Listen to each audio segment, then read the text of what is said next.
Okey, selamat bertemu kembali dalam Wadah Panglima. Sebelum kita teruskan dengan topik kita pada hari ini, sama-sama kita like dan subscribe Wadah Panglima untuk kita sama-sama mengupas ataupun mengetahui isu-isu semasa yang akan kita bualkan. Untuk kali ini kita ingin mengupas sedikit persoalan tentang hasrat Perbadanan Muzik Melaka ataupun Perzim yang mencadangkan untuk mengubah nama Bukit Saint Paul kepada Bukit Melaka.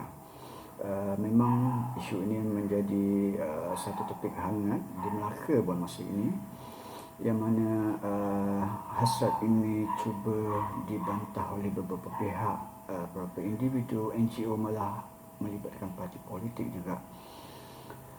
Sebelum itu kita sentuh sedikit tentang Bukit Melaka ini. Sebenarnya Bukit Melaka ini terletak di Bandar Hilir, merupakan satu lokasi penting ketika zaman era Kesultanan Melayu Melaka. Di bukit inilah pentadbiran kerajaan Kesultanan Melayu Melaka ataupun Empayar Melayu Melaka itu ditadbir, dioperasikan di bukit ini. Kerana di bukit ini juga dipercayai Istana Kesultanan Melayu Melaka didirikan di sini.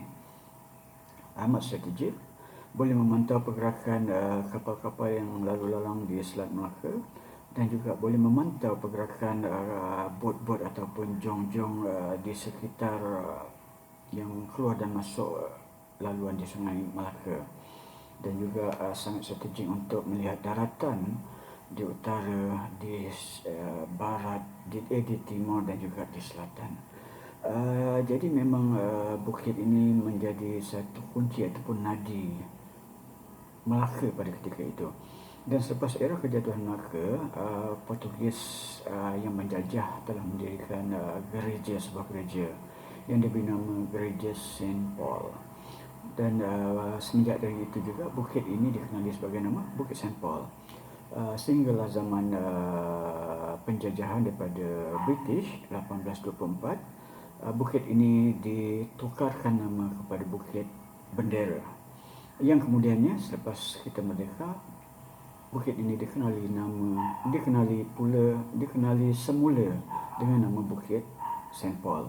Dan hasrat Perzim untuk menukarkan nama Bukit Melaka kini dipersoalkan oleh kebanyakan orang. Kenapa?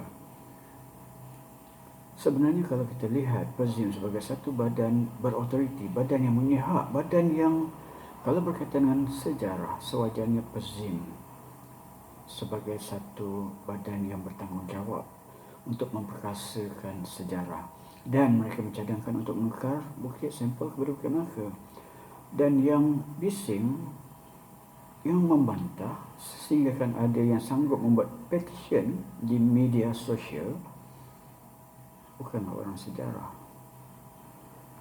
Kenapa jadi begini? Amat menyedihkan. Sebenarnya kalau anda lawan fakta sejarah, perlu dilawan dengan sejarah.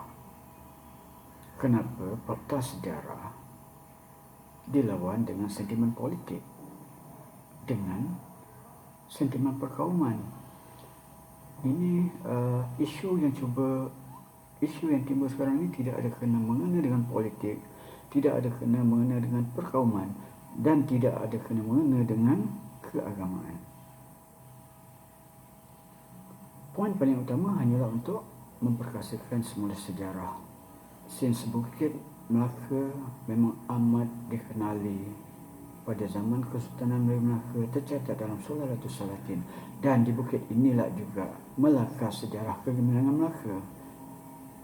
Ketika era Portugis, tidak ramai yang tahu apa itu Bukit Saint Paul.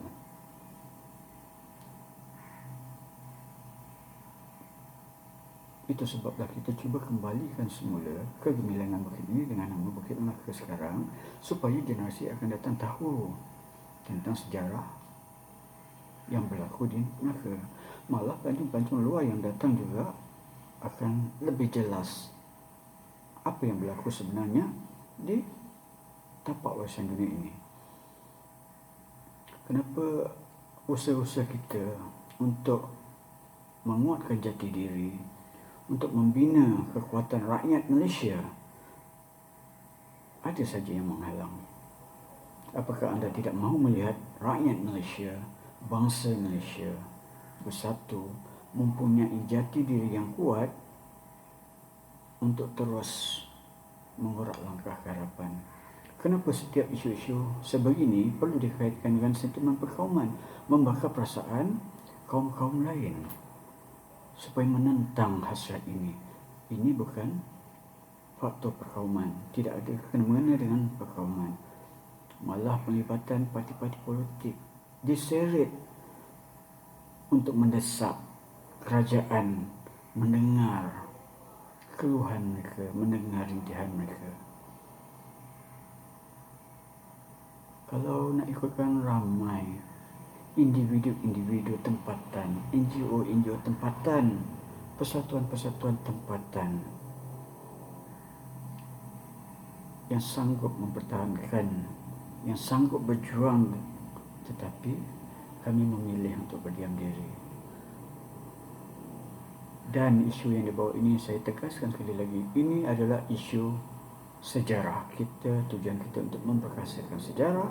Semoga negeri Melaka ini yang terkenal dengan sejarah akan kembali bersinar. Okey, itu saja buat masa ini. Sekiranya anda mempunyai komen-komen, pandangan-pandangan dan sebagainya, sila nyatakan dalam komen supaya kita dapat sama-sama berbahas dengan secara baik. Terima kasih.